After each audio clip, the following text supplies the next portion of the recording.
Welcome everyone to another class guide, another detailed class guide. I have here my good friend Insane, who is kind of a hot topic when it comes to the Weapon Master community. But before I get ahead of myself, Insane, I've already introduced your name, but can you tell us what server you play on and what guilds you're in? Yeah, I'm out here representing Obsidian in server 1, North America, Scarabear. Scarabear S1, that's the server, my dude. Okay, so we know you're a weapon master, and many people have been looking forward to this guide. I just actually want to say at the outset, before we start talking about these things, Insane is just an incredible player when it comes to playing this weapon master class. He's not a whale by any means. He just really understands the class well and the rotation well, and so he just pulls crazy numbers. I mean, you'll see him in AoE situations just crushing monsters. You'll see him at the top of the damage meters, and his stats, like his gear, really isn't that. I mean, he's got good gear, but it's not good by, let's say, whale standards. And so I'm really looking forward to kind of doing this guide. But again, before I continue to get ahead of myself, you play the Weapon Master. Can you explain kind of your class's role and just what it does for those who might not be familiar with your class? Yep. So Weapon Master, obviously pure PvE. I think DPS just super strong. PvP can be hit or miss depending if you're doing large scale or small scale. But yeah, just a pure strong DPS class for AoE and single target. So I've had a lot of people that think I'm a whale just because they see my damage, but going through the rankings, I'm not even top 100. Shout out to Levi though, he is rank 1 right now at the time, and I would like to be a whale, but I ain't got no money, so I am taking applications for sugar daddies. All right, Levi. Now I'm ranked 25 weapon master, and I would like to be higher. So there it is. We got arguably the best weapon master on the entire server, and he's not even in the top 10. That just goes to show you how much he actually knows about the class. Okay, great. Now, what are kind of some of the strengths and weaknesses that you notice? So in PvE, I think our biggest weakness is just being melee. And a lot of the time, especially with the recent raids, there's been a lot of mechanics that make you have to run away from the boss. And since we don't have any dots and stuff, we can't upkeep our DPS. So it's super important to know the phases, know the fights, and how to squeeze out as much damage as possible, because it really matters a lot. In PvP, large scale PvP is just awful for us because we do have to dive in, and as soon as we do, we just get destroyed, especially by range. So I would say in small scale PvP, we're actually pretty strong. Definitely not up there with Frost Whisper and rogues, but I think we hold our own pretty well, especially with the right build and stuff, which we can go into a little bit later. Yeah, we'll go into it later. And just a shout out to our good friend Varu. He's a savage PvP weapon master. So if you guys have any questions about PvP, yeah, no doubt. I'll say it right now. I'm not a guru in PvP by any means. So maybe you guys can do a PvP guide later on. I'm strictly PvE for the most part. Yeah. So reach out to Varu for that, and I'll consider doing a guide for that in the future. But let's go ahead and break into it. Let's begin with your masteries. I want to leave the skills and the rotation later because I want it to kind of flow better for this class. It's really about the rotation. So let's do right now. Can you open up your mastery and just explain the masteries to us? Sure. All right. So for DPS PvE, obviously you want to go into the Juggernaut mastery. It gives you a flat DPS increase when you have Shattering Strike up. So for me at tier 3, I have 25% more damage to targets affected by Shattering Strike. So you obviously want to keep that up all the time. Otherwise, you lose a massive amount of damage. And for those of you that don't know, if you level up your other masteries, you do get passive stats. It's 50% of the stat. So for me, I have tier 3 Mountain Crush. I'm gaining 281 strength from it, and that's quite a bit. The reason I leveled this up as well is for PvP. Even though I don't do it too much, I like to have that leveled up just for the increased armor, resistance, movement speed. It helps a lot for PvP, and anytime I do it, I just switch over to this mastery, and it helps your survivability and just makes you less squishy. Okay, awesome. So let's just go straight from there into the talent tree. So go ahead and show us the PvE talent tree, and then we'll talk about if you know if there are any differences to swap over to PvP. So you want to start off with Bravery, obviously, just flat attack buff. Vicious to increase your attack speed. A good PvP option though is Call of the Week, because our leap does slow down. So if you leap on a target, this call of the week will apply to it, or to them, sorry. Agile, just attack speed increase. Force release, pretty good damage buff if you can manage to keep it up. And once you learn how to manage your rage, this is not too big of an issue. You could have it up most of the time.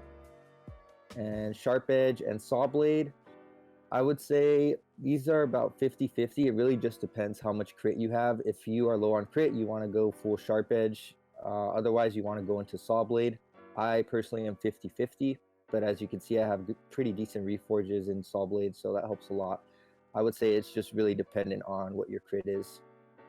And for this one right here, you definitely want to go into Ruthlessness because we have a pretty strong execute phase under 20%. So if you could buff that damage up, that's very good.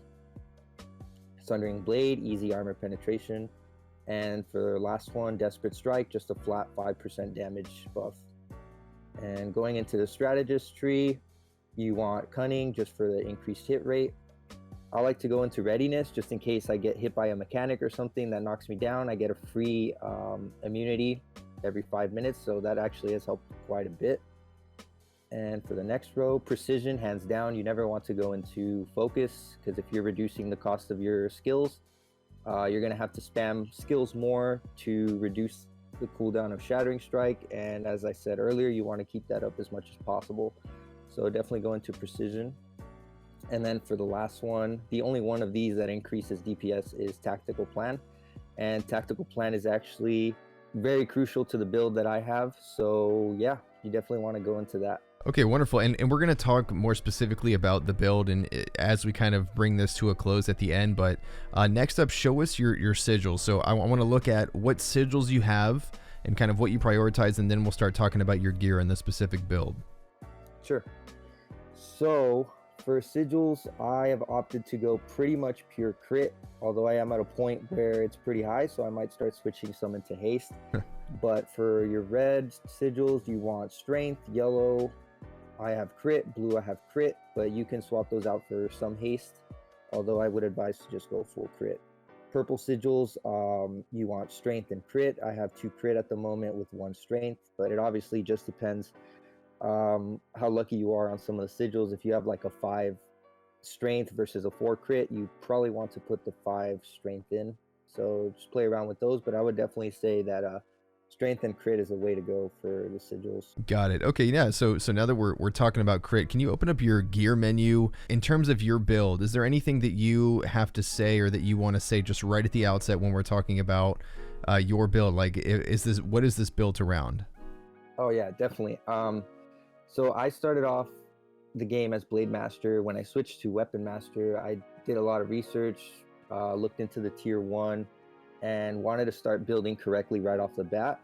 So this build that I have is primarily for the tier 1, although it does work really well for those that don't have it yet, because I was using it before and pulling pretty good numbers. So yeah, I just want everyone to keep that in mind, that this is a tier 1 build. I'm not sure if it'll be as good for tier 2, but more than likely I'll be sticking to tier 1 regardless. So yeah. Oh well, yeah, that's good intel. So again, a recap: the tier 1 armor, and you're saying the 5-piece, right? Is it mainly coming from the 5-piece?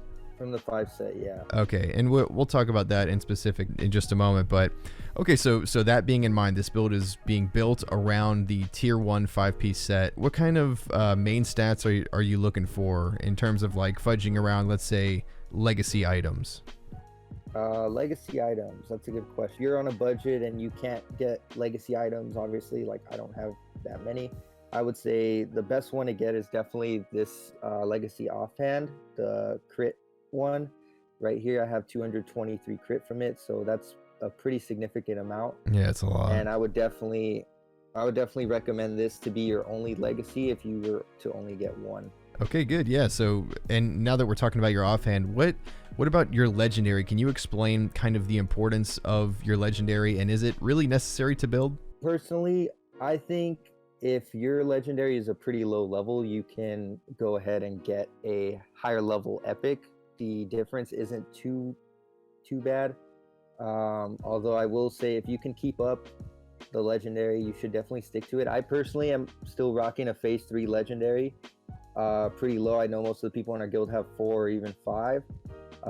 For weapon master, the best legendary hands down is the sword, at least from phase 3 to 5.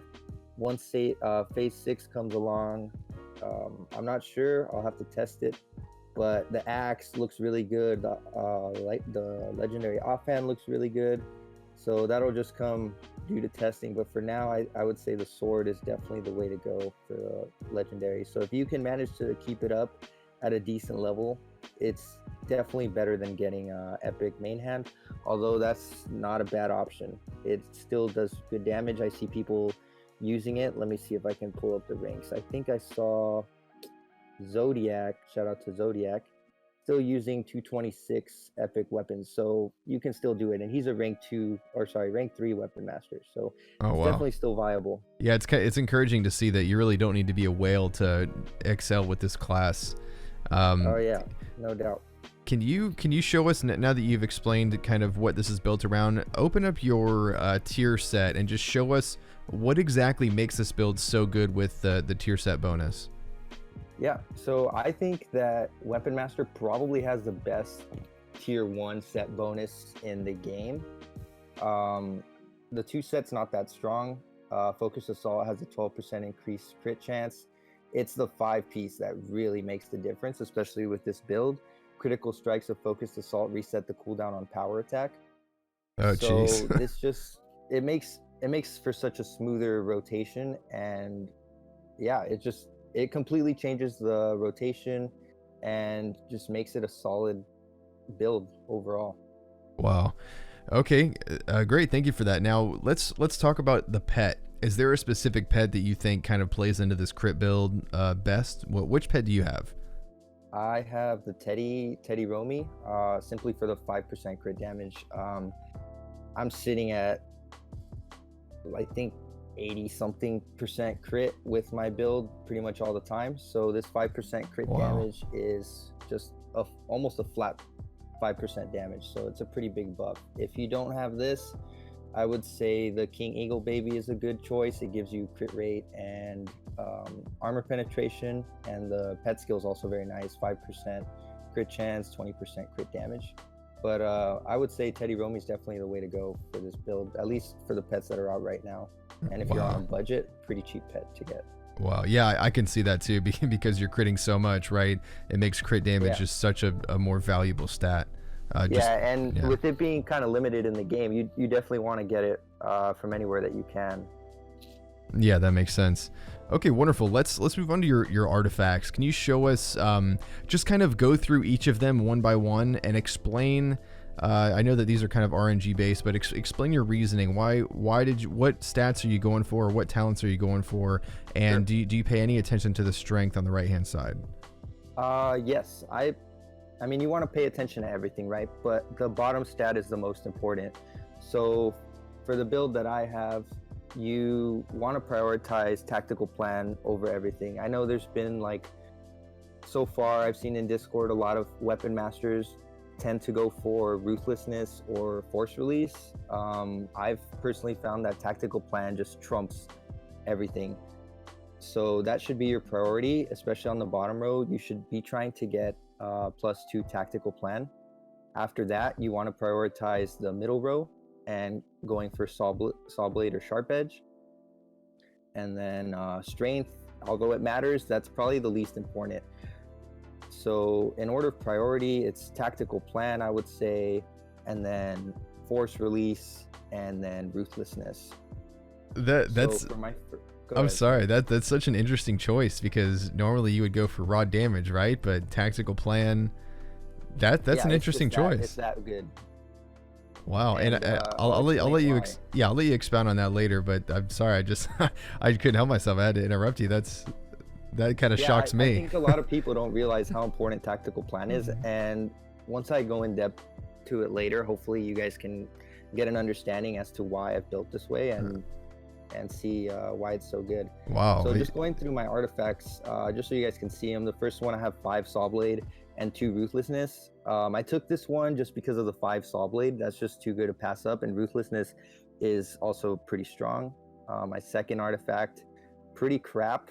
Meditation middle rows, doing nothing for me, but it does have a tactical plan +2, so I took it. And decent strength rolls. My delos, bravery +2, force release +1. This is probably my worst reforge, so I've been working on this one, even though it has full strength, so it's decent. I'm trying to get more force release at the moment. My Kias, I have 5 saw blade, tactical plan, and a full strength roll, which is pretty solid. Wow. And my last one, +3 saw blade, +1 tactical plan. So overall, I have a total of 4 tactical plan from reforges, which is what you want. Unfortunately, I have 2 with only +1. So overall, this makes it pretty inefficient, and I can't get more force release. But at the end of the day, just getting the tactical plan in is the most important. Dude, that just blows my mind that your damage is already so nuts, and you're like just actually suboptimal with your artifacts. That's crazy, dude. I can't imagine if you got super lucky. I think your optimal reforges would be obviously perfect saw blade into, you want 5 tactical plan, 5 force release, and on your last artifact you want +2 desperate strikes. Wow. But obviously I don't have that. So yeah, I would not say that I'm optimal. So I can't imagine anyone that gets pretty godly rolls. They probably do some crazy numbers. I would say that our reforges play a huge part of our DPS, probably more than anything else. Okay, so you've captured my attention. Let's move on to the skills and the rotation now. First, we're gonna look at the skills. I want you to, first of all, for the sake of our audience, let's assume that everybody knows how to read their own skills and has already done so. So don't worry really so much about percentages and things like that, but just explain to us in a basic way what each of these skills do. All right, so power attack is one of your main rage dumps. So it's going to be a main source of your damage. You're going to use that pretty much whenever it's up. Whirlwind with 5 set isn't used much, so I'll go into that later. Focused assault, also bread and butter. You're gonna want to spam this whenever it's up. Shattering strike, keep it up as much as possible. It applies a 25% damage buff to you with your mastery, depending what level it is, obviously. So you want to keep that up whenever possible. Leap strike, you also want to use. It procs your tactical plan, so you want to be using that as much as possible. Your execute is a big damage buff that you get under 20% and once every 20 seconds with the passive, so definitely want to be using that. Dance of Death, your main AoE ability, lets you use all of your other skills and apply all that damage to 6 targets, so massive AoE there. Blade Storm got a buff in 2.0, so it is worth using, especially in massive AoE scenarios. It does a good amount of damage. Pummel is just your single target interrupt, so you definitely want to use that whenever you can. That covers it. Okay, and sorry, which of those was your ultimate? The ultimate's Blade Storm. Okay, Blade Storm, got it. A big amount of AoE in a huge radius, so definitely want to be using that. It doesn't take priority over Dance of Death, so make sure if you're in a AoE situation, you're using your Dance of Death before. Okay, that's good to know. Okay, so now that we have like a brief overview, what is your skill leveling priority? So tell us which ones are most important to level first. Sure. So just for the people that don't have 5 set, I want to cover this for you guys beforehand. So if you don't have your 5 set, you want to level up Focused Assault for sure. That should be your main ability to level up, followed by Power Attack, and then your Execute. With the 5 set, the damage does shift over towards Power Attack instead, so that should be your priority, followed by Focused Assault, and then your Execute. The other ones don't play a big role, but I would say level them all up to 9 like I do. I have Power Attack and Focused Assault at 10 because they're the bread and butter of your DPS. Whirlwind is worth using pre-5 set for sure, especially as a rage dump to get your Shattering Strike up faster. So definitely make sure you're using this and leveling it up if you don't have the 5 set yet, because it does add a pretty decent amount to your DPS as a filler in between your Focused Assault and Power Attack. Let's talk about the glyphs really fast. Which glyphs are you using for each one of them? And if you need to explain it, explain why. Okay, so Power Attack, I am using Sharp, 5% increased damage. Obviously, this is only with the 5 set. If you do not have the 5 set, you want to use the cooldown reduction so that you get this up. I mean, 1 second is 1 second, but that does add up over the course of a fight, so you want to make sure you use that. Pre-5 set, you want to use Shatter to increase its damage and level it up as much as you can, because it does do pretty decent damage. Once you have your 5 set, you are never going to be using Whirlwind, except for a situation which I'll say later that might improve your DPS a little bit. Focused Assault, also the Sharp glyph, increase 5% damage. And yeah, I would keep that pre and post 5 set. Shattering Strike, I like to use Delay. You increase the debuff duration for 2 seconds. I know some people like to use the cooldown reduction. I personally don't, because I found that Shattering Strike takes a while for the animation to cast. So the less often you have to cast it, the better. So you'd rather have it lasting longer, at least in my opinion. That makes sense. Yeah. And Leap Strike, obviously you want an additional charge. That helps you so much, especially with tactical plan and with so much movement in fights. Having that second charge is just amazing. If you have to run away for a living bomb or something, you can leap right back in, and it's nice to have that second charge to rely on all the time. Your Execute, I like to use 5% increased damage, although the increased crit chance is also very strong if you're low in crit. Dance of Death, I'm using cooldown reduction. That's what I personally think is the best. I like to have it up for AoE fights as much as possible, and that covers them all. Earlier I had mentioned that Whirlwind is very rarely used for Weapon Master, at least if you have the 5 set, but I did want to give you guys a little tip that I use that some of you guys might not know. Obviously, as a Weapon Master, you need to upkeep your DPS as much as possible, and that's super hard when you have to deal with mechanics. Something I like to do is when I'm running away, let's say with a living bomb or something, or you just need to get off the boss, you have extra rage, just dump that rage into your Whirlwind. Spending it on the Whirlwind will reduce the cooldown of Shattering Strike, and that way you can have it back up for when you get back on the boss and upkeep that damage. Obviously, you just want to keep Shattering Strike up as much as possible, because any downtime on that means you're losing out on a ton of damage. Okay, so now let's put it all together. Let's talk about your rotation. This part might be kind of complex, but first I want you to explain, like, what's the goal of this rotation? Is there anything that you need to be keeping in mind to make this whole thing work? Obviously, the whole premise of my build is to stack crit chance, and this is further facilitated with tactical plan. So pretty much what you're trying to do is reset everything that's resettable. So in this case, it would be Power Attack, which is reset by Focused Assault with the 5 set, of course. And your Power Attack resets your Leap Strike. And your Leap Strike is what gives you your tactical plan. Tactical plan, So wow. essentially what you're doing is creating an infinite loop of rotation that you can consistently rely on. And that's why you want to get as much crit as possible, so that this is consistent and pretty much guaranteed. Wow, okay. So that's it. That's why tactical plan takes precedence over... Yep. Got it. So, oh, dude, so you're sitting at like a crazy amount of crit pretty much the whole fight then, if you're just making an infinite loop. Oh, yeah. Dude. Let me see. So if I go to the dummy real quick, I'll just do a leap so you guys can see what my... Yeah, let's take a look. With it. So I leap, and I'm sitting at almost 88% crit. Okay. And that is pretty much up all the time. So I'm at 88% pretty much permanent crit.